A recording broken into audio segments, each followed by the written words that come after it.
J'avais l'habitude de faire des livraisons dans une vingtaine ou une trentaine d'immeubles de bureaux dans toute la ville de Mexico et à Guadalajara.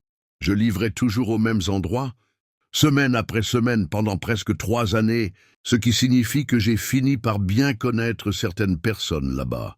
Il y avait ce type, un peu plus âgé que moi, qui venait toujours m'aider à réceptionner les livraisons dans un immeuble en particulier. On échangeait souvent quelques mots, et c'est comme ça que j'ai découvert qu'il jouait à la Xbox, ou plus précisément à un jeu appelé Battlefield 1. Pour ceux qui ne le savent pas, Battlefield 1 est un jeu de tir dans lequel on joue en escouade, et plus ton équipe communique et coopère, plus tu es efficace et plus le jeu devient amusant. J'ai donc pris son identifiant de joueur, et un ami et moi avons fini par nous connecter avec lui et ses potes pour jouer quelques parties de conquête un soir. On ne jouait pas avec eux tous les soirs, seulement de temps en temps. Quand on ne jouait pas à PUBG, qui venait tout juste de sortir sur console à cette époque-là. Mais c'était sympa de le voir en ligne aussi, en plus de le croiser en personne.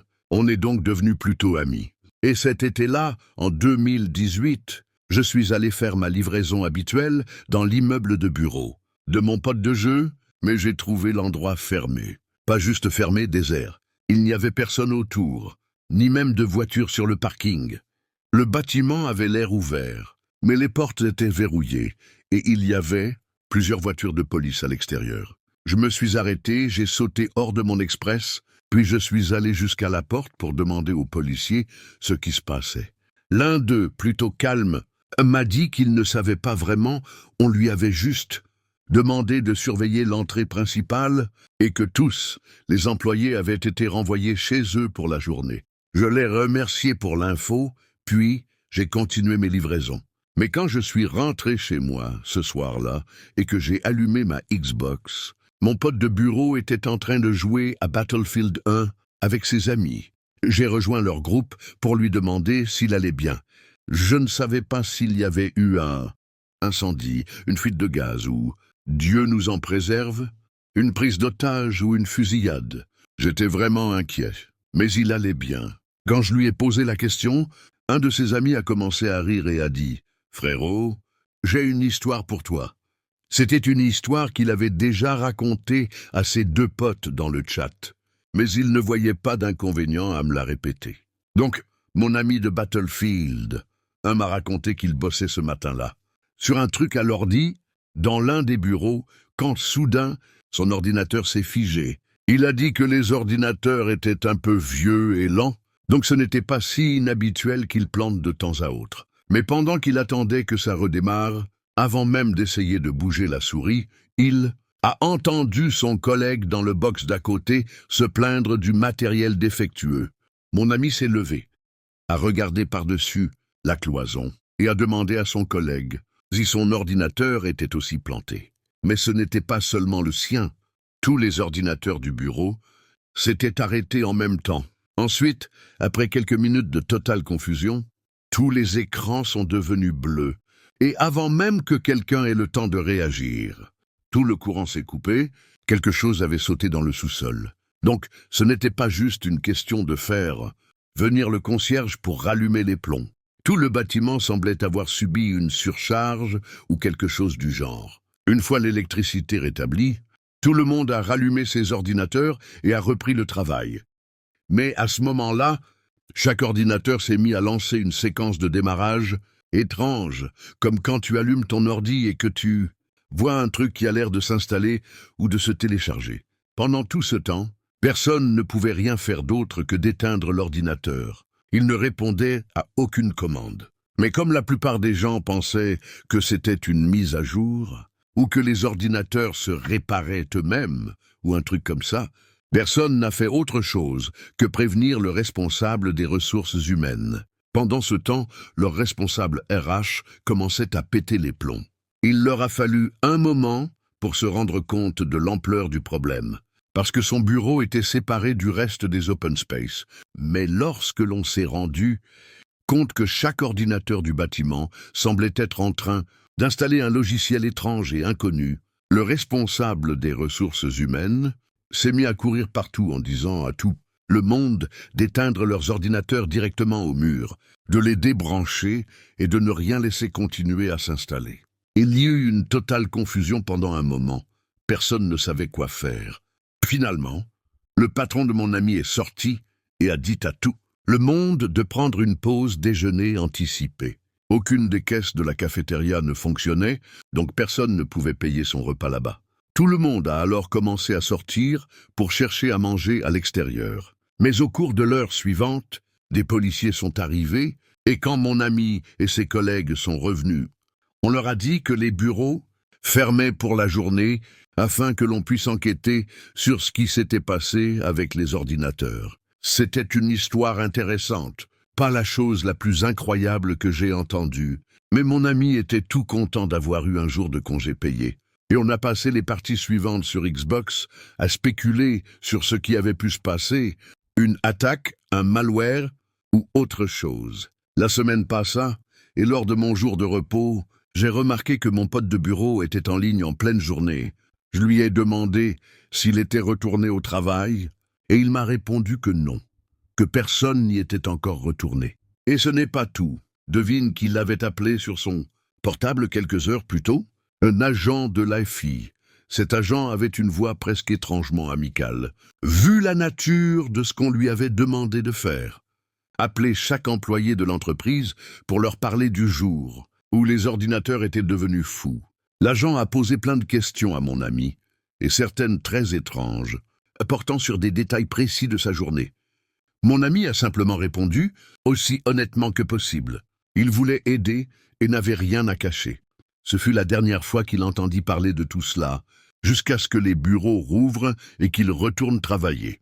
Tout semblait normal avec les ordinateurs. Apparemment, une équipe d'ingénieurs était venue pendant le week-end pour analyser le système à la recherche de virus. Je ne suis pas un expert en informatique, donc je suis sûr que quelqu'un pourrait mieux expliquer ça que moi. Mais en gros, ils n'ont rien trouvé. Tout semblait propre. Tous les employés furent donc réinvités à revenir, et les choses reprirent, comme si de rien n'était. Mais une fois revenus, mon ami remarqua que tous les employés n'étaient pas revenus. Le bureau d'un gars en particulier était étrangement vide. Tout le monde se demandait où il était. Et l'inquiétude monta d'un cran quand lui et ses collègues découvrirent qu'il avait été suspendu. La direction ne voulait pas dire pourquoi, mais tout le monde devina, à juste titre, que cela avait un lien avec la panne générale et les ordinateurs figés. On leur dit que c'était une affaire privée, qu'il fallait respecter cela. Mais dès qu'il en eut l'occasion, mon ami appela le gars suspendu et lui demanda ce qui se passait.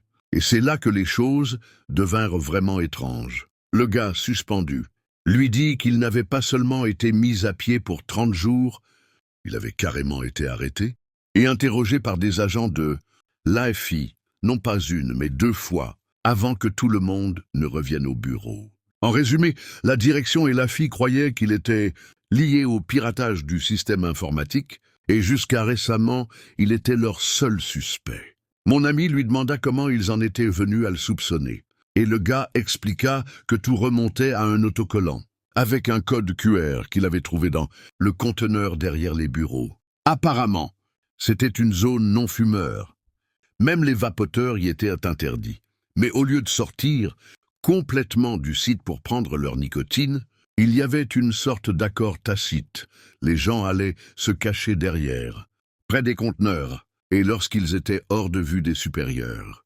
Bref, le type suspendu se dirige vers l'arrière pour utiliser sa vapoteuse et aperçoit le code QR collé sur le conteneur. Par pure curiosité, il sort son téléphone et scanne le code, puis attend de voir ce qui s'ouvre dans son navigateur. Une petite fenêtre s'ouvre, mais rien ne se charge.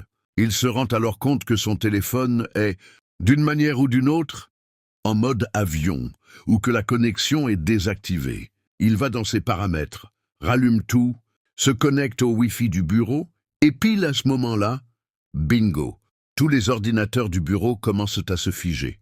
J'imagine que les ingénieurs ont retracé ce qui avait infecté les ordinateurs jusqu'au téléphone du type, et une fois qu'ils ont compris ça, la suspension est tombée, ainsi que les 2 visites des agents de l'AFI.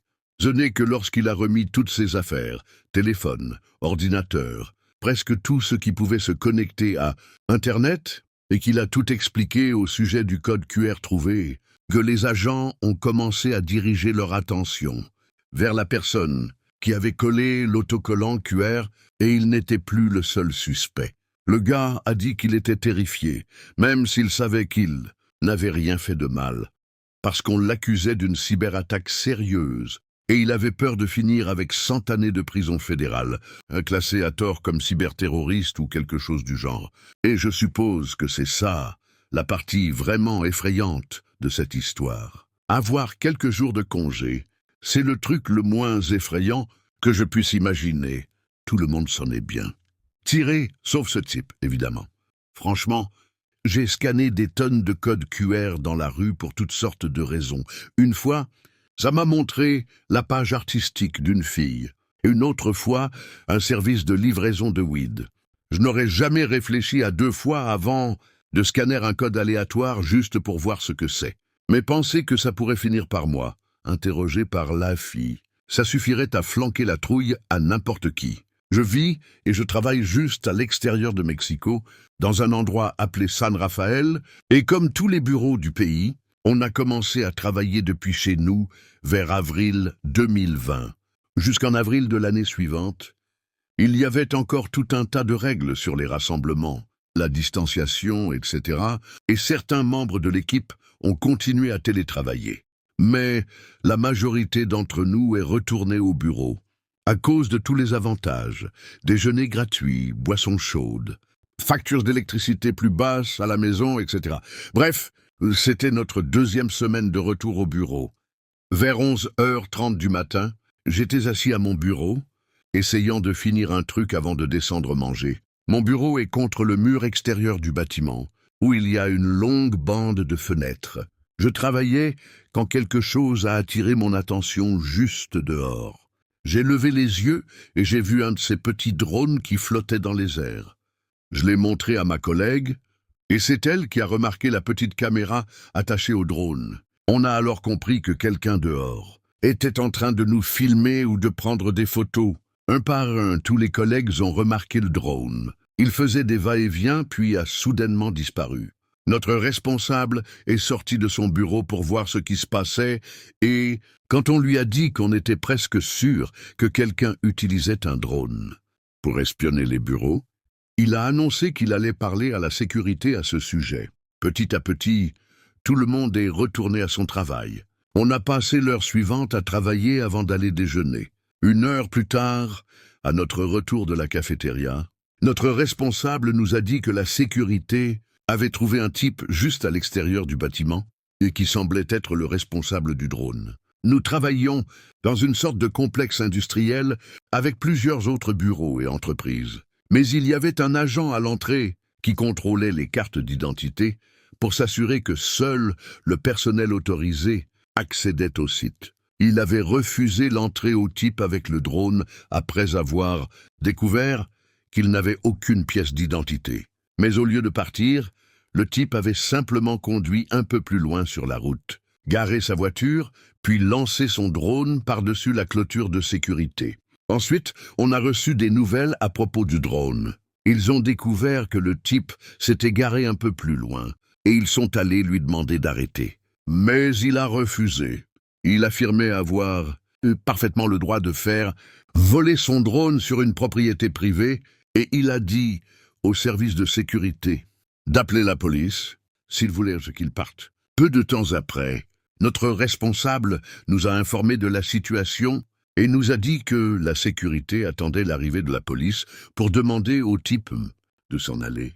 Apparemment, il faisait encore voler son drone autour du complexe, mais si celui-ci apparaissait à nouveau à nos fenêtres, on nous avait simplement dit de l'ignorer. 1 heure avant notre pause déjeuner, le drone est réapparu à la fenêtre et s'est mis à flotter d'un côté à l'autre, nous observant ou prenant des photos exactement comme la veille.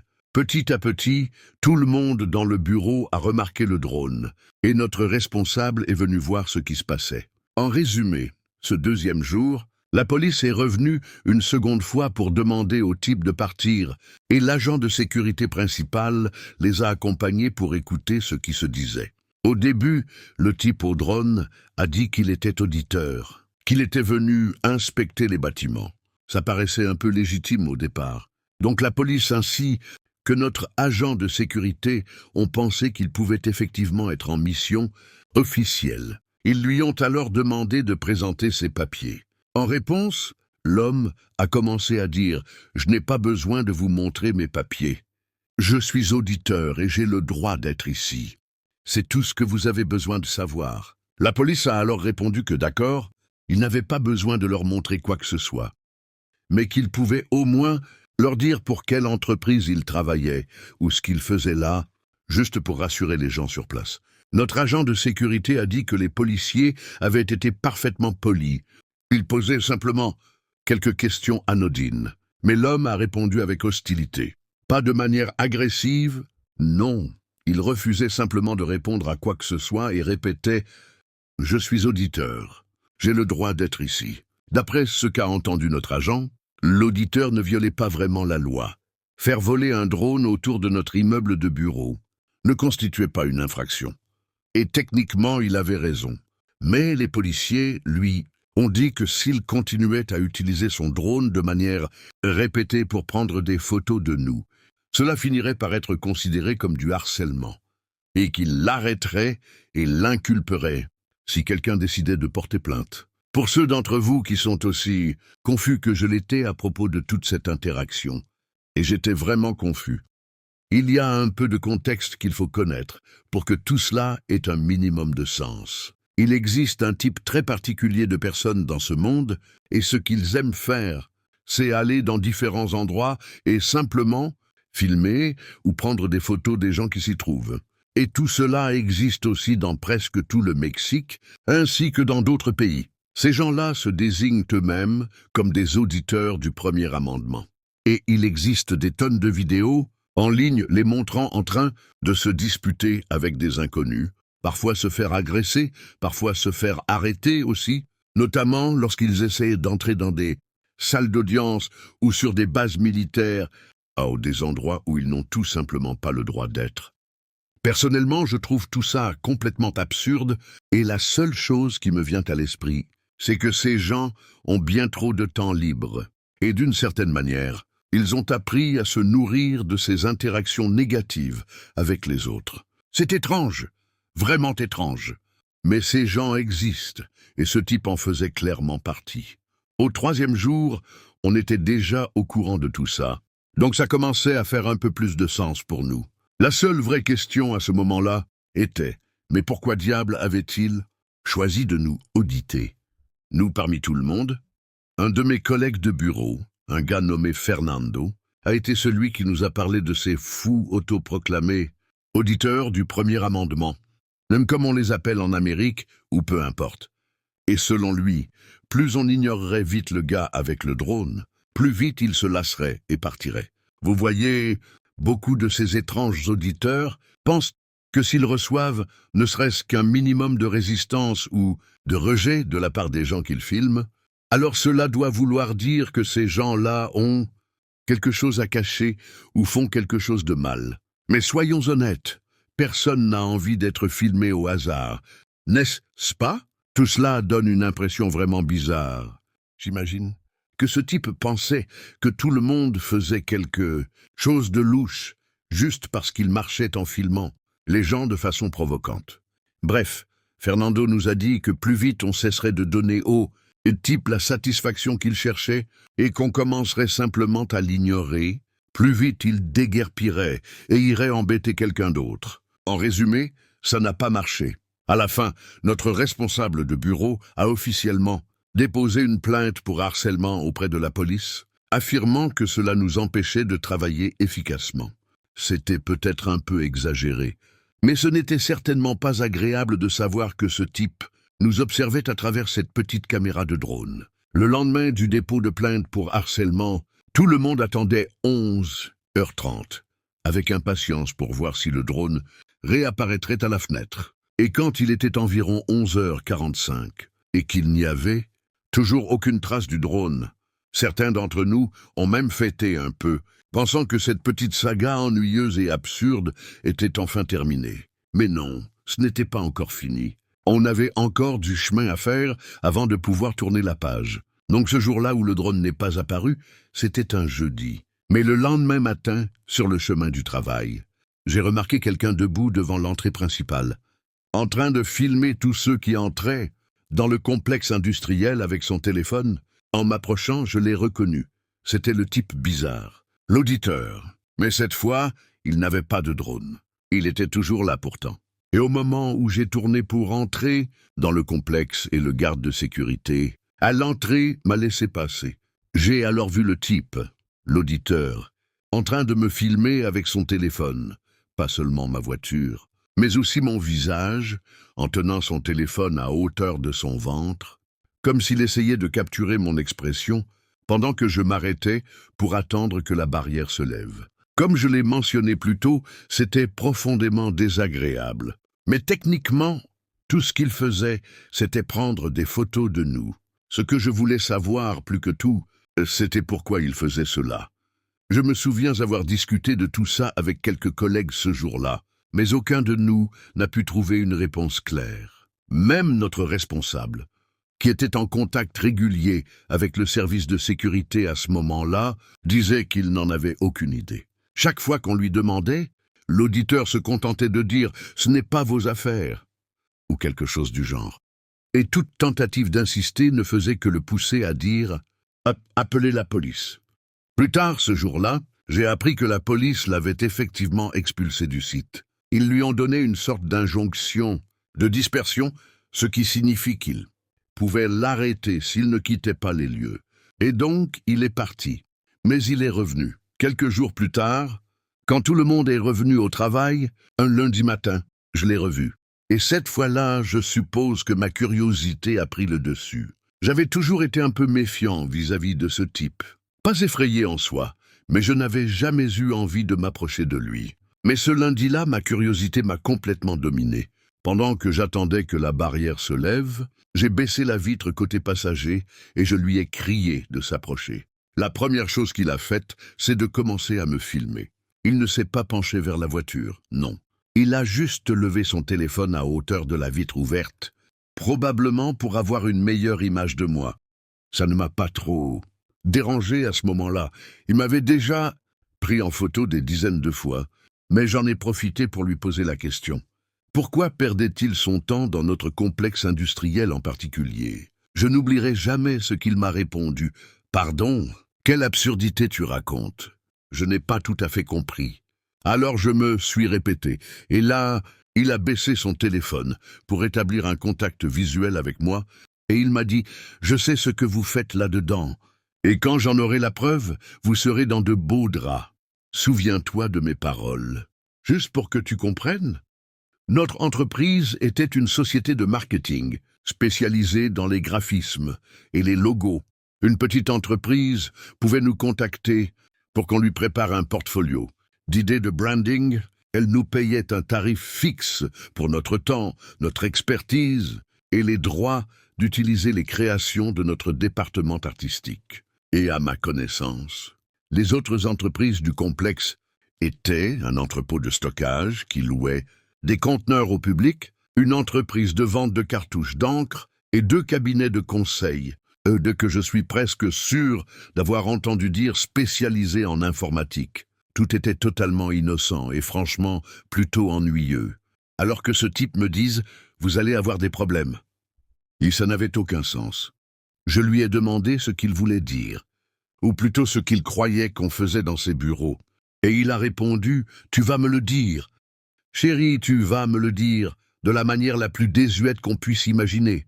Je lui ai dit de dégager, j'ai remonté la vitre, puis j'ai conduit jusqu'au parking de mon bureau. Ce jour-là, j'ai parlé de cette interaction étrange à plusieurs collègues, en me concentrant surtout sur ce commentaire selon lequel nous faisions soit disant quelque chose de mal ou moins quelque chose pour lequel on aurait des ennuis. Je veux dire, qu'est-ce qu'il croyait qu'on faisait?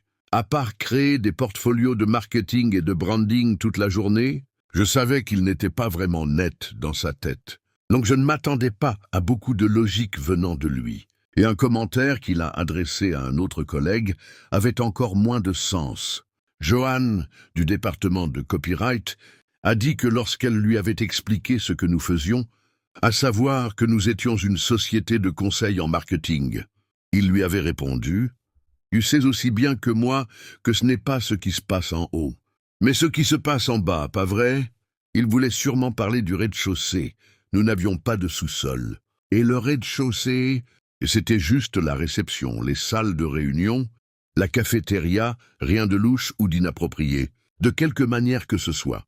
Quoi qu'il en soit, la police continuait de venir pour l'expulser. Mais tant que nous n'avions pas obtenu une ordonnance du tribunal lui interdisant explicitement de rester aux abords du site, on devait simplement supporter qu'il se pointe chaque matin à l'heure pour se faire expulser, les jours où la police daignait se déplacer. On n'attendait qu'une chose, que cette fichue ordonnance soit enfin signée par un juge, mais on ne savait pas encore que cette histoire allait se résoudre de façon horrible.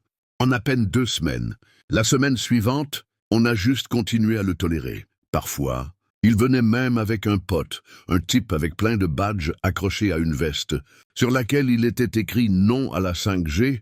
Dans le dos, on aurait dit que c'était peint à la main. Évidemment, je ne l'ai pas vu pendant le week-end, mais lundi matin, dès l'aube, il était à nouveau là, planté devant l'entrée, son téléphone en main. Il faut au moins reconnaître sa ténacité.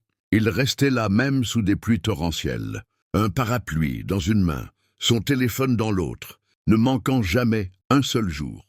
Puis enfin, un mercredi matin, notre responsable est sorti de son bureau avec une bonne nouvelle à partager. Greg Parkhill, qu'on appelait José Antonio, allait revenir travailler au bureau après avoir reçu ses vaccins. José Antonio était une sorte de légende vivante au bureau à cette époque. Aujourd'hui, il est à la retraite et il ne lui restait que 2 ans avant de partir quand l'auditeur est apparu pour la première fois. Mais chaque jour, il illuminait le bureau comme un projecteur. Il était drôle et chaleureux, mais pouvait aussi se montrer incroyablement sarcastique et piquant, d'une manière qui te faisait rire jusqu'à en avoir les larmes aux yeux. Les gens quittaient littéralement la salle de pause quand José Antonio entrait pour se faire un thé, parce qu'il te faisait tellement rire que tu recrachais ta boisson sur le comptoir comme un gamin. Il adorait ce genre de choses, il trouvait ça hilarant, et on l'adorait tous. Il nous manque énormément depuis qu'il est parti à la retraite.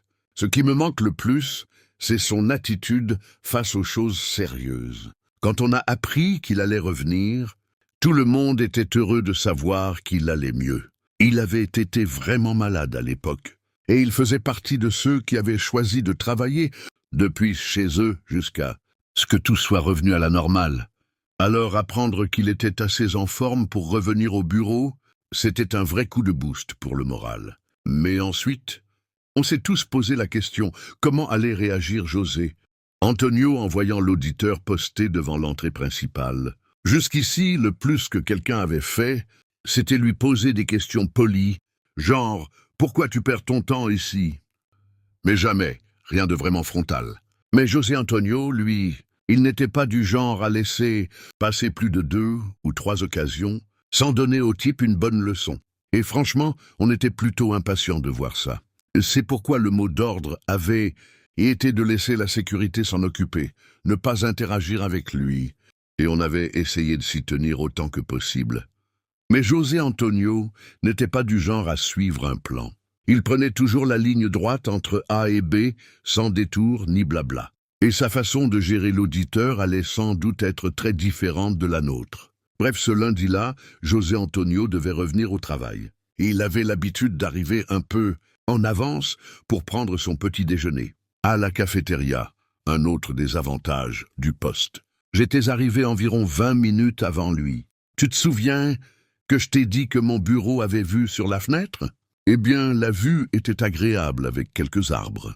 Mais si tu te levais, tu avais une belle vue sur le parking. Je ne pouvais pas voir l'entrée principale depuis ma fenêtre, mais je voyais la route qui menait à notre parking, ce qui signifie que j'ai vu la voiture de José Antonio tourner au coin de la rue et entrer sur le site. Désolé si c'est un peu confus, mais juste derrière sa voiture, courant presque à toute allure, se trouvait le type bizarre, l'auditeur. Il n'avait jamais essayé d'entrer dans le complexe jusqu'à présent, à ma connaissance. Et il avait l'air furieux, comme s'il poursuivait la voiture de José Antonio.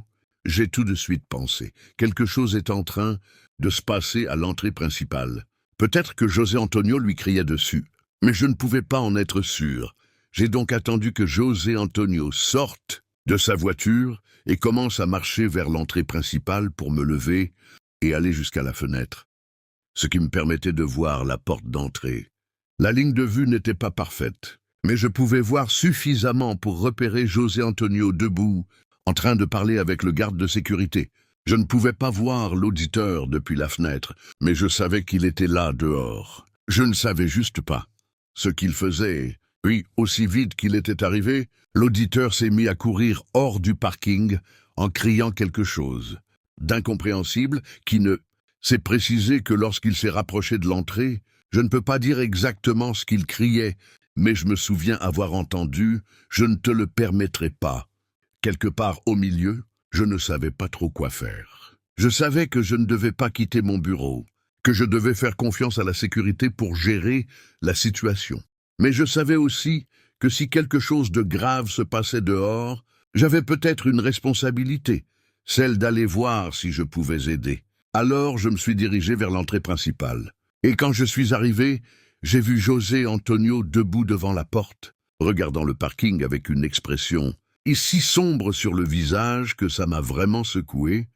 Je ne m'étais pas rendu compte de la gravité de la situation avant ce moment-là. Le garde de sécurité avait l'air tout aussi préoccupé. J'ai demandé à José Antonio s'il allait bien. Il m'a juste regardé avec de grands yeux, comme s'il venait de voir quelque chose d'effrayant. Je me suis rapproché un peu et je lui ai demandé s'il avait besoin de rentrer chez lui ou quelque chose. Comme ça, mais il a simplement secoué la tête et dit « Non, je ne vais pas bien. Je vais parfaitement bien. » Mais je n'étais pas convaincu. Pas du tout. Même s'il n'a rien ajouté, je suis resté avec lui quelques minutes, juste pour m'assurer qu'il allait bien. Puis je suis retourné à mon bureau pour commencer ma journée de travail. Mon travail n'avait rien de spécial, comme je l'ai déjà dit. Mais ces interactions matinales te sortaient un peu de ta concentration. Tu passais toute la matinée à penser à ce qui se serait passé si tu avais fait les choses autrement. Ces questions restent dans ta tête. Peu importe combien tu essaies de ne pas y penser. Et la seule façon de t'en libérer, c'est d'en parler avec tes collègues. C'est donc ce que j'ai fait. Ce fut l'une des semaines les plus folles au bureau. Tout entre l'apparition de l'auditeur, chaque matin, et le retour de José Antonio, poursuivi par ce même auditeur le jour même de son retour. On avait tous plein de questions, mais très peu de réponses. Il était assez évident que l'auditeur prenait des photos de nous, et probablement aussi de José Antonio. Mais on n'avait aucun moyen de savoir pourquoi. Puis, vers 9 heures du matin, la police est venue nous parler. Ils nous ont dit que si l'auditeur revenait et faisait quoi que ce soit d'un temps soit peu menaçant, on pouvait les appeler immédiatement. Et ils l'arrêteraient pour harcèlement. Ce n'est pas le genre de propos qui m'a vraiment rassuré. Je veux dire, s'il pouvait faire ça maintenant, pourquoi ne l'avait-il pas fait plus tôt? Du coup, on s'est tous sentis comme pris par le temps. Il nous restait un peu plus d'une semaine avant que tout ça ne prenne fin. Mais, en réalité, personne ne savait quand cela s'arrêterait. C'était comme si on attendait tous que l'auditeur se lasse, qu'il parte de lui-même. Mais comment en être sûr? On devait juste continuer et espérer le meilleur. L'ambiance, ce jour-là au bureau, était étrange. Tout le monde discutait comme d'habitude, mais personne n'était vraiment là. On pensait tous à la même chose, je suppose. Et c'était difficile de se concentrer sur le travail en sachant que ce type pouvait être dehors à tout moment, en train de filmer tout ce qu'on faisait. Rien ne te fait perdre ta motivation plus vite que la sensation d'être constamment observé. Enfin bref, ce fut une longue journée. On a quitté le bureau vers 17h30, comme d'habitude. Et une fois rentré chez moi, je me suis effondré sur le canapé et j'ai allumé la télé. Je ne voulais plus penser au boulot, ni à l'auditeur, ni à rien d'autre. Je voulais juste me vider l'esprit et me détendre. C'était la seule chose dont j'avais vraiment besoin. Après cette semaine de tension, le week-end est enfin arrivé et ce fut un vrai soulagement pour tout le monde. Même si on ne pouvait s'empêcher de se demander ce qui se passerait en revenant lundi, est-ce que l'auditeur serait encore là, dehors? Est-ce qu'il y aurait d'autres incidents? Impossible de le savoir. Le lundi matin, je suis arrivé au bureau avec un certain malaise. Il y avait dans l'air quelque chose qui laissait présager que la situation allait atteindre un point critique. En entrant, j'ai remarqué que mes collègues avaient tous des visages tendus. Certains parlaient à voix basse, échangeant des hypothèses sur ce qui allait arriver. À ma grande surprise, l'auditeur n'était pas là quand je suis arrivé. C'était un soulagement, mais temporaire. Et en même temps, c'était inquiétant. Avait-il enfin abandonné sa croisade étrange? Ou bien était-il en train de préparer quelque chose? Pendant toute la matinée, la tension était palpable. On travaillait, oui, mais nos esprits étaient ailleurs. Chaque fois que quelqu'un s'approchait d'une fenêtre, des chuchotements reprenaient, spéculant sur l'endroit où il pouvait être et sur ce qu'il comptait faire. Puis, vers midi, une nouvelle est arrivée qui nous a tous laissé bouche bée. La police avait retrouvé l'auditeur dans un parc à proximité, dans un état de confusion et d'agitation. Il avait été arrêté pour troubles à l'ordre public et était en train d'être transféré dans un centre de santé mentale pour y recevoir un traitement. La nouvelle fut un choc pour nous tous. Malgré tout ce qui s'était passé, jamais nous n'avions imaginé que la situation irait aussi loin. Nous étions soulagés qu'il ait enfin été arrêté, mais aussi inquiets pour sa santé mentale. Au fil de la journée, la tension au bureau a commencé à retomber. Avec l'auditeur hors jeu, on a enfin pu se remettre à travailler normalement. Mais cette expérience nous a tous laissés avec un malaise persistant, difficile à effacer. Avec le temps, la vie a repris son cours normal au bureau. L'histoire de l'auditeur est devenue une anecdote que l'on racontait aux nouveaux employés. Mais jamais nous n'avons vraiment oublié ce que nous avions traversé pendant ces semaines d'incertitude. Et ainsi, la vie a continué avec ses hauts et ses bas, ses moments de calme. Mais l'expérience avec l'auditeur nous a laissé une leçon précieuse. Ne jamais sous-estimer la puissance de l'imprévisibilité du comportement humain. Je travaillais comme concierge de nuit.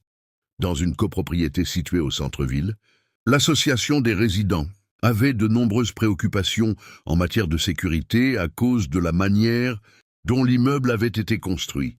À la fin des années 60, les 2 niveaux du parking étaient accessibles directement depuis la rue, ce qui créait de multiples points d'entrée possibles, dont beaucoup se trouvaient dans des angles morts du système de vidéosurveillance. Pour cette raison, j'étais tenu de faire 2 rondes complètes autour du bâtiment pendant mon service, afin de m'assurer qu'aucune personne extérieure ne s'y soit introduite. Le problème le plus fréquent, c'était les vols de voitures occasionnels. Mais ce que je rencontrais le plus souvent, c'était des sans-abri qui s'étaient faufilés dans le parking pour se réfugier dans un coin. Les mettre dehors était de loin la partie la plus désagréable de mon travail. Mais je n'avais pas le choix.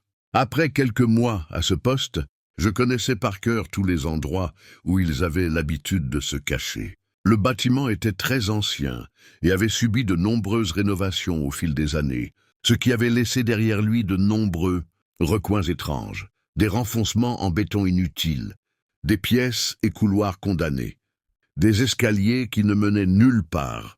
Le lieu le plus effrayant de tout l'immeuble était si étrange et potentiellement dangereux que je l'avais pris en photo pour le montrer à la direction. Au premier niveau du parking, il y avait une porte qui s'ouvrait sur un couloir, situé juste en dessous de la rampe menant au second niveau.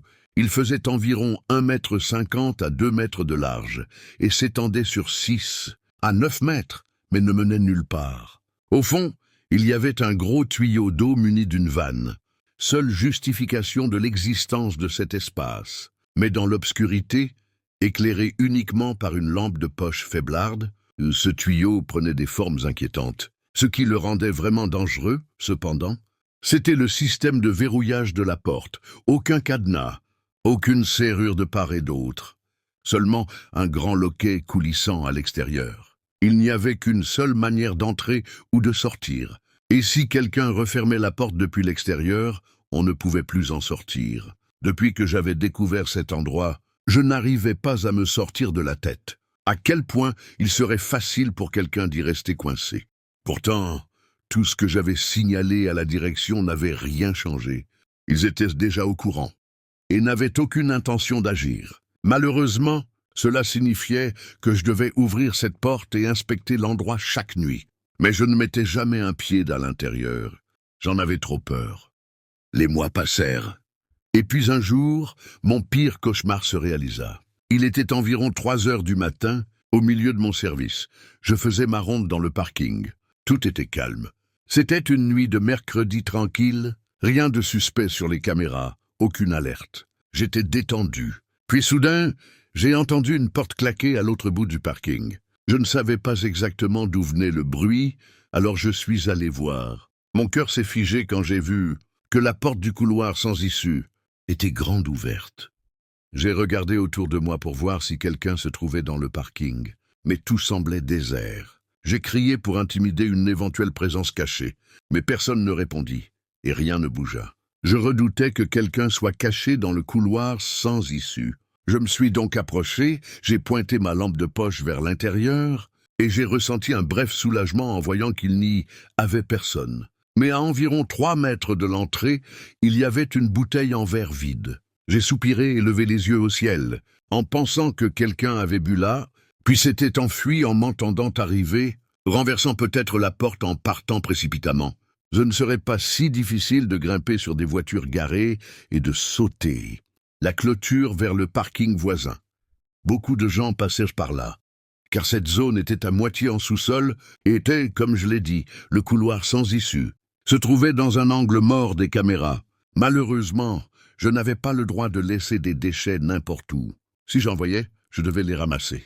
Et bien sûr, à ce moment-là, j'ai senti l'angoisse monter en moi, rien que de savoir que je devais faire quelques pas à l'intérieur de ce couloir me donnait envie de faire demi-tour. Mais je me suis raisonné, en me disant qu'il n'y avait aucun moyen pour quelqu'un de sortir de nulle part et de refermer la porte derrière moi. J'ai pris une grande inspiration et je suis entré. Mais juste au moment où j'ai atteint la bouteille, la porte s'est refermée violemment. Je me suis précipité aussitôt vers la sortie, mais en arrivant, elle était déjà verrouillée. J'ai commencé à frapper la porte et à crier pour appeler à l'aide. Mais il n'y avait personne. J'avais l'impression d'être enterré vivant. Je pouvais à peine respirer. Sans ma lampe torche, j'aurais été dans une situation bien plus grave, incapable de voir quoi que ce soit. Une fois que j'ai compris que je ne sortirais pas de là tout de suite, j'ai sorti mon téléphone. Mais à ma grande consternation, je n'avais absolument aucun signal. Les murs étaient en blocs de béton, la porte en métal, et 6 étages me surplombaient. Peu importait ce que j'essayais, je ne pouvais même pas appeler les secours. Il n'y avait absolument rien que je pouvais faire. J'étais complètement piégé. La seule façon de sortir, c'était que quelqu'un ouvre la porte de l'extérieur. Mais il était 3 heures du matin, et il faudrait des heures avant que quelqu'un ne se présente pour travailler. Et pendant ce temps, celui qui m'avait enfermé pouvait faire tout ce qu'il voulait dans le parking. J'ai entendu plusieurs alarmes de voitures se déclencher, et j'ai immédiatement compris ce qui se passait. D'une manière ou d'une autre, elles se sont toutes arrêtées après quelques minutes. Je continuais de frapper la porte, de hurler, mais personne ne venait. Et puis, au bout d'un moment, pour être totalement honnête, j'ai perdu espoir d'être libéré rapidement. Je me suis concentré sur une seule chose, rester calme. Je me suis assis contre le mur, j'ai éteint ma lampe pour économiser la batterie, mais seulement après avoir vérifié que j'étais vraiment seul.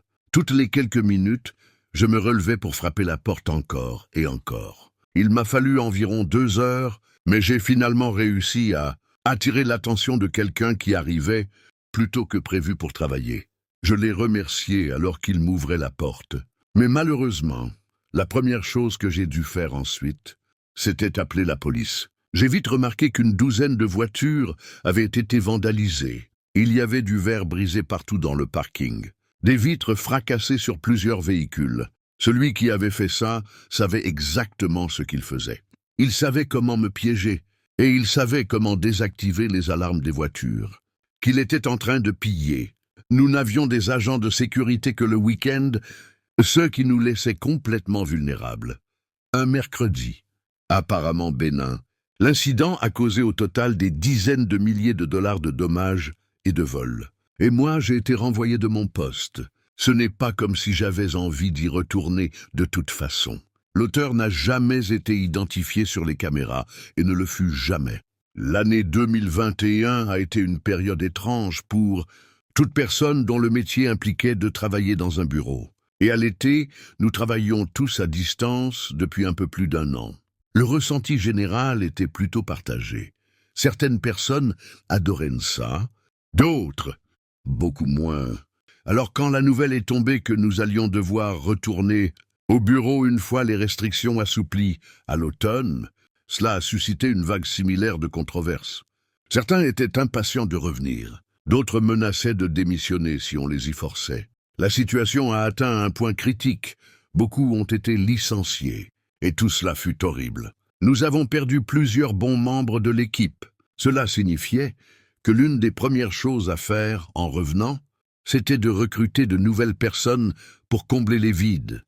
Mais cela s'est révélé beaucoup plus facile à dire qu'à faire. Au départ, nous avons essayé de remplacer tous nos anciens collaborateurs par du personnel aussi qualifié. Mais en raison de la situation financière instable dans laquelle toute cette histoire nous avait laissés, nous ne pouvions pas répondre aux exigences salariales de beaucoup de candidats. Pourtant, nous avions besoin de monde et vite. Alors nous avons commencé à proposer des entretiens à des candidats qui, bien que moins qualifiés que ceux de notre liste idéale, étaient tout de même techniquement compétents pour occuper les postes. L'une de ces candidates était une femme que j'appellerais Tania. Je l'appelle Tania parce que ma fille est obsédée par le film Moi, Zonia, et c'est le premier prénom fictif qui m'est venu à l'esprit. Je ne veux pas utiliser son vrai nom pour des raisons qui deviendront évidentes. Je crois que tout le monde fait des choses qu'il finit par regretter dans la vie. Et même si j'ai passé un bon moment à en vouloir à Tania, à un point où je lui souhaitais sincèrement le pire, aujourd'hui je lui souhaite surtout de guérir et de résoudre les problèmes avec lesquels elle semblait lutter à cette époque. Quoi qu'il en soit, nous avons embauché Tania comme représentante du service client.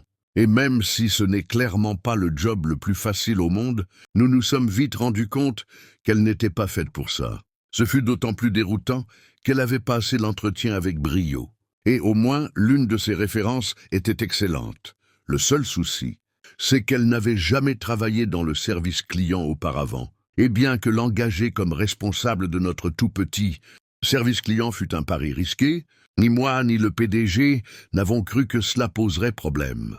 Nous étions pressés de l'embaucher. Et comme j'étais débordé à ce moment-là, entre les entretiens avec d'autres candidats, j'ai négligé de vérifier ces deux autres références. Si je l'avais fait, on m'aurait dit que Tania était excellente dans presque tout. Sauf pour gérer les conflits. Elle était ponctuelle. Son attitude générale était très bonne.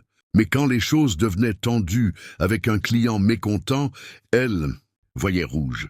Je suppose que la première fois que c'est arrivé, on a laissé passer.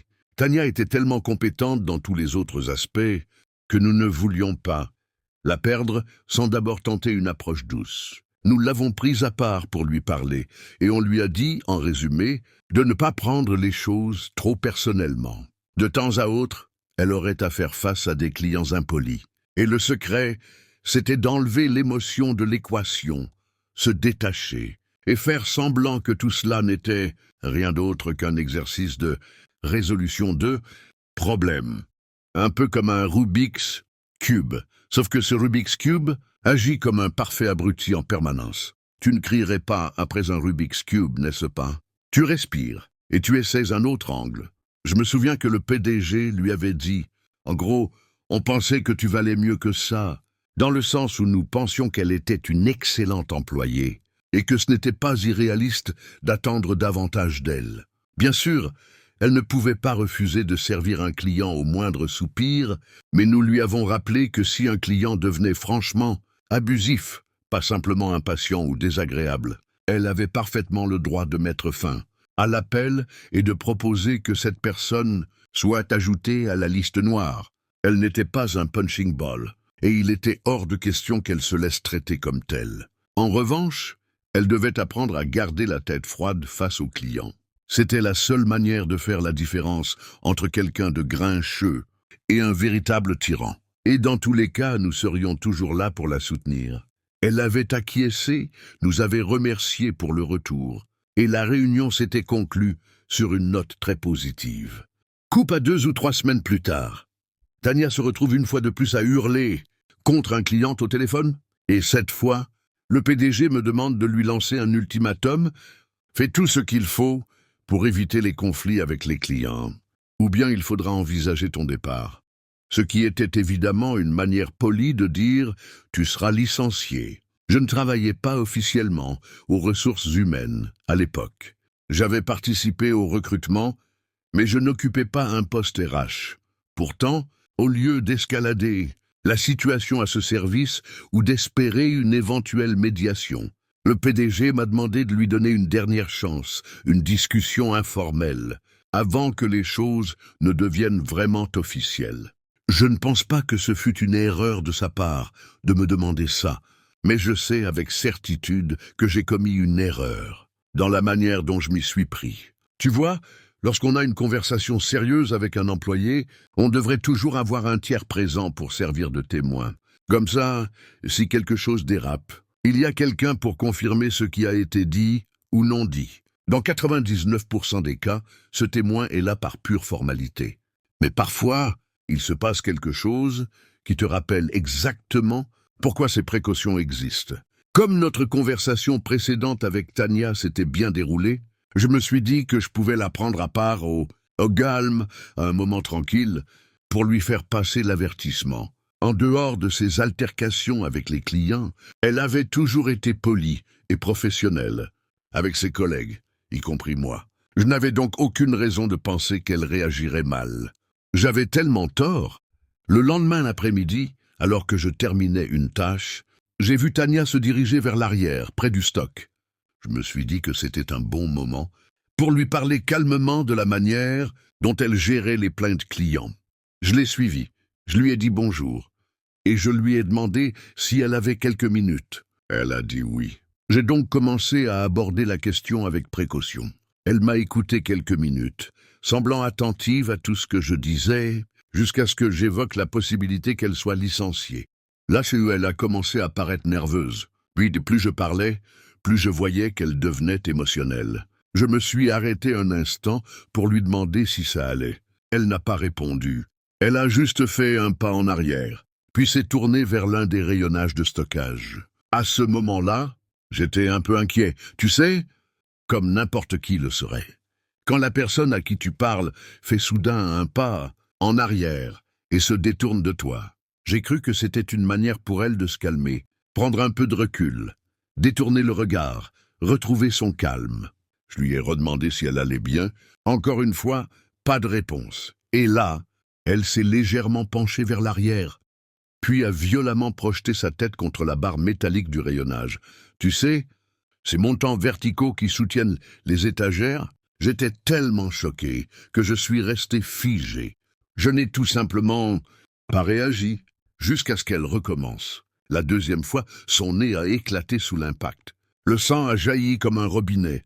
Je me suis avancé, paniqué, pour essayer de la retenir et l'empêcher de se faire encore plus mal. Mais elle s'est mise à hurler, à crier comme une possédée. « Lâche-moi ! À l'aide ! À l'aide !» Je me souviens avoir été tellement effrayé que j'ai instinctivement reculé. Et une fois qu'elle a eu assez d'espace, elle m'a contourné, a ouvert la porte du stock et a titubé jusqu'à l'open space en hurlant « Aidez-moi, aidez-moi ! Quelqu'un a pété les plombs !» Pour ce qui est de moi, je n'oublierai jamais le moment où j'ai compris ce que Tania essayait vraiment de faire. Elle n'avait pas simplement paniqué. Elle n'avait pas eu un simple effondrement émotionnel. Elle s'était frappé la tête volontairement dans le but de faire croire que je l'avais agressée. Et ce qui a suivi a été sans doute les minutes les plus surréalistes, humiliantes et terrifiantes de toute ma vie. Honnêtement, je ne peux blâmer personne d'avoir réagi comme ils l'ont fait.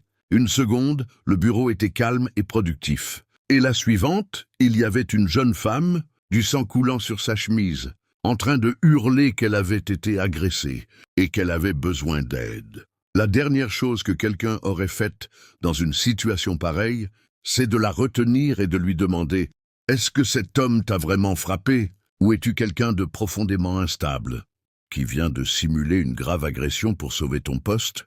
Les gens ont fait ce qui leur semblait juste, la consoler, appeler des secours et m'éloigner du bâtiment en attendant l'arrivée de la police. Personne ne m'a ligoté ou retenu, mais dans les regards de mes collègues, je pouvais lire quelque chose que je n'oublierai jamais. L'horreur à l'idée que j'aurais pu faire ça. C'est le PDG, en plein état de panique, qui m'a dit que je devais rentrer chez moi pour la journée.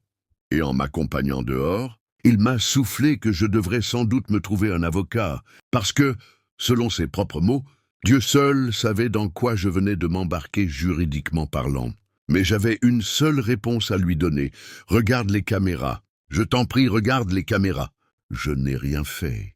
Je ne sais pas si Tania ignorait qu'il y avait une petite caméra de surveillance dans la réserve, ou si elle l'avait simplement oubliée en plein milieu de son effondrement. Mais tout ce qui s'était passé avait été filmé. Il n'a fallu qu'une minute aux policiers et au PDG pour visionner les images et découvrir la vérité. D'après notre CO, ils ont tous deux regardé l'enregistrement la bouche grande ouverte. Puis ils ont déclaré qu'il n'y aurait absolument aucune charge retenue contre moi. Tania fut renvoyée. Et tous mes collègues ont eu la possibilité de voir la vidéo pour constater de leurs propres yeux que j'étais innocent. Après cela, je me suis senti réhabilité. Certains sont même venus à mon bureau pour s'excuser de m'avoir soupçonné, disant qu'ils n'auraient jamais imaginé que Tania puisse faire une chose pareille. Comme je l'ai dit, à ce moment-là, j'étais furieux, vraiment furieux.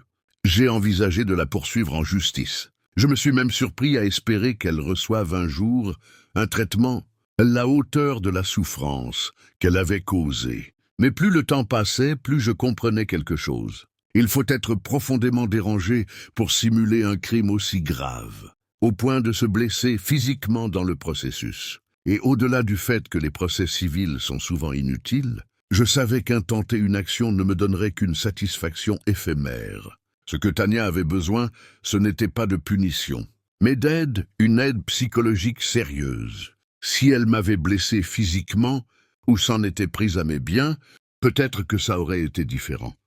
Mais ce n'était pas le cas. La seule personne qu'elle a blessée, c'est elle-même. Alors, avec ça en tête, dans l'éventualité, peu probable que tu sois en train de lire ceci, Tania, je te pardonne. Moi aussi, j'ai fait des choses dans la vie que je regrette. Des choses faites sous l'effet d'émotions intenses. Des décisions que j'aurais dû laisser reposer. Que j'aurais dû prendre un peu plus tard, avec plus de recul. Je te vois comme un être humain. Rien de mauvais ne m'est arrivé au final. Je n'ai pas besoin de tes excuses. En fait, la meilleure nouvelle que je pourrais recevoir, c'est que tu vas bien aujourd'hui. Peut-être que tu vis dans une autre ville, que tu as pris un nouveau départ, et que tout ce que tu traversais à cette époque est enfin derrière toi. Tu m'as fait peur. Et je suis sûr que tu as fait peur à bien d'autres personnes aussi. Ta famille, tes amis, ton partenaire. Ce sont ces gens-là, leur souffrance à eux, à laquelle je pense quand je repense à cet incident de 2021. J'espère sincèrement que tu vas mieux. Et je te remercie parce que tu m'as appris une leçon très précieuse. Parfois, certaines règles qu'on tient pour acquises sont là pour une excellente raison. Récemment, j'ai entendu une phrase qui m'a profondément marqué. Les règles sont écrites dans la musique. Bonjour. Je m'appelle Karen et j'ai officiellement décidé de m'asseoir et d'écrire l'histoire de ce que j'ai vu. Pendant mon tout premier emploi de bureau, quand j'ai commencé, je faisais la connaissance de tous mes collègues et un gars nommé Hernan s'est tout de suite démarqué. Tout le monde a été très gentil avec moi, sauf lui. Hernan m'ignorait complètement. Et quand je m'approchais pour me présenter, il était froid, voire carrément impoli. On m'a dit qu'il était comme ça avec tout le monde, que je ne devais pas m'en formaliser. Il venait, faisait son travail, et rentrait chez lui, sans même un « bonjour » à personne. Je suppose que c'était son style, et même si je le trouvais désagréable, il était compétent. Et aujourd'hui, je préfère 100 fois travailler avec quelqu'un d'efficace, plutôt qu'avec un ami incompétent. Mais tout a changé le jour où Hernan a cessé d'être aussi bon dans son travail. Il avait commencé à arriver en retard, l'air d'avoir passé la nuit sans dormir. Et quand il s'est mis à rater des délais de façon régulière, la direction lui a demandé s'il voulait prendre quelques jours de congé pour se remettre sur pied. Nous n'avons jamais su ce qu'il avait, si c'était médical, personnel ou autre. Mais Hernan a refusé les congés et a continué à mal faire son travail. J'ai entendu des rumeurs. Il allait se passer quelque chose. Une réunion avec le patron, une suspension, voire un licenciement. Et puis tout a basculé un matin. Hernan est entré dans les bureaux titubant et il sentait la distillerie. L'information qu'il était arrivé ivre s'est propagée comme une traînée de poudre. On attendait juste que quelque chose se passe. Finalement, l'un des responsables est sorti lui parler. Je ne sais pas exactement ce qu'il lui a dit, mais Hernan a crié « Laissez-moi faire mon boulot !» Puis, sans dire un mot de plus, il s'est tourné et a regagné son bureau. Une minute plus tard, le grand patron, un type massif d'une 50aine d'années, est sorti et a remis Hernan à sa place. Il lui a dit que s'il ne montait pas immédiatement dans un taxi pour rentrer chez lui, j'insiste, un taxi, il serait viré sur le champ. Hernan a commencé à l'insulter, des mots violents que je préfère ne pas répéter. Puis notre patron est retourné dans son bureau, annonçant qu'il allait appeler la police. Je déteste le dire, car ça donne une mauvaise image de nous tous. Mais la vérité, c'est que tout le monde dans le bureau était scotché. Quelqu'un était en train de s'effondrer complètement, juste devant nous. Et aussi triste, aussi inconfortable que ce soit, on était captivés. Et quelque part, j'ai de la peine pour Hernan. Je ne crois pas que quiconque prenait du plaisir à voir ça. Mais il était ivre et aussi furieux. Et vu le potentiel de violence dans la situation, on restait tous en alerte, regardant du coin de l'œil. Le grand patron n'est ressorti qu'une seule fois pour dire à Hernan que la police était en route. Et Hernan a simplement répondu qu'ils aillent au diable. Environ 20 ou 30 minutes plus tard, les policiers sont arrivés. Ils ont demandé à Hernan de sortir. À ce moment-là, tout le monde était aux aguets. Les chefs avaient quitté leur bureau, les collègues s'étaient levés de leur siège. Certains s'étaient retournés dans leur box, juste pour voir ce qui allait se passer. Hernan allait-il se faire expulser? Allait-il être arrêté? Quelqu'un, je ne sais pas qui, a lancé « Pars, mec, cherche de l'aide ». Ce n'était pas dit avec méchanceté, c'était sincère, je crois. Hernan a répondu en criant quelque chose. Et c'est là que les policiers ont décidé qu'il allait être arrêté. L'un d'eux a crié « Lève-toi et mets les mains derrière le dos ». L'autre s'est approché pour le menotter. Mais Hernan refusait toujours de bouger. Il leur criait encore dessus. Et puis la lutte a commencé. Un des policiers a essayé de lui attraper les bras, mais Hernan résistait. Le deuxième est intervenu. Ils essayaient de le maîtriser tous les deux. Et soudain, Hernan s'est débattu, a pivoté. Et tout ce qu'on a entendu, c'est un des policiers hurler « Il a une arme !» Il a une arme? Quelqu'un, quelque part dans le bureau, je ne sais toujours pas qui, a crié « Tout le monde à terre !» Et c'est exactement ce qu'on a fait, instinctivement. On s'est tous jetés au sol, aussi vite qu'on a pu. Je me souviens avoir prié pour ne pas entendre de coups de feu, jusqu'à ce que j'en entende 3. Ça peut paraître étrange peut-être, pour certains Américains comme pour d'autres dans le monde, mais je n'avais jamais entendu un coup de feu de ma vie, jusqu'à ce jour. Et laisse-moi te dire, c'est une chose que je ne veux plus jamais vivre de si près. Je crois que c'est le fait d'être dans un espace semi-fermé, combiné à la terreur absolue du moment, qui a rendu le bruit si assourdissant. Mais c'était sans aucun doute la deuxième chose la plus terrifiante que j'ai jamais vécue. La première, c'est ce que j'ai vu en me relevant quelques secondes plus tard. Un des policiers, je suppose, paniqué, au lieu d'aider son collègue à désarmer Hernan, a sorti son arme à feu et lui a tiré dessus 3 fois. Au début, je ne voyais rien. J'entendais juste des cris et une femme hurler « Oh mon Dieu, oh mon Dieu !» avant d'éclater en sanglots et d'être emmené hors de la pièce. Je suis resté au sol un moment, pensant que peut-être l'un des policiers avait été touché. Mais ensuite, j'ai entendu 2 voix, les policiers qui parlaient entre eux, la voix tremblante, et j'ai fini par me relever. Et j'ai commis l'erreur de regarder dans leur direction. Il y avait du sang, beaucoup de sang. Je ne pensais pas qu'un être humain pouvait perdre autant de sang et rester en vie, mais il l'était. Ernin avait survécu, d'une manière ou d'une autre, après avoir reçu 3 balles à bout portant. Le voir encore bouger, tenter de respirer, a donné un peu d'espoir à certains. Le policier qui avait tiré est sorti du bureau, visiblement au bord des larmes, répétant « Il avait ton arme, je le jure. Il avait presque ton arme. » À un moment après ça, quand ils ont réussi à le stabiliser, les ambulanciers sont arrivés. Ils ont mis Ernan sur une civière, puis l'ont transporté dans l'ambulance garée dehors. La journée de travail a été immédiatement annulée. Et c'est ce soir-là que nous avons appris la nouvelle. Ernan était mort sur le trajet. Vers l'hôpital, ce fut un choc. Je ne le connaissais même pas si bien. Il ne m'était pas particulièrement sympathique, mais apprendre qu'il était mort, c'était tout simplement dévastateur, pour moi et pour tous ceux qui avaient travaillé avec lui. Le bureau est resté fermé le reste de la semaine. Et même quand les collègues ont commencé à revenir au fil des semaines suivantes, certains ont mis beaucoup plus de temps à revenir que d'autres. Moi, je n'ai jamais pu me résoudre à retourner dans un endroit où quelqu'un avait été abattu. Je crois que ce qui me hante le plus, c'est la complexité de ce genre de situation. Certaines personnes sont tuées par la police, après avoir commis un crime ou menacé la vie d'autrui. D'autres le sont pour presque rien. Et si ce que j'ai vu ce jour-là est vrai, alors Ernan est mort, parce qu'il passait une très mauvaise journée. Je sais que c'était à cause de l'arme du policier. Certains de mes collègues disent l'avoir vu. Sa main s'approchait de l'arme. Peut-être que c'est vrai, peut-être que ce geste aurait pu provoquer un massacre. Peut-être que s'il avait réussi à la prendre, certains d'entre nous seraient morts aussi.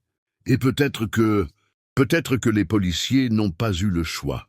Mais ce que je me demande encore aujourd'hui, et je sais que ça peut paraître terriblement naïf, c'est ceci. Si je lui avais fait un grand câlin ce matin-là, est-ce que quelque chose aurait été différent ?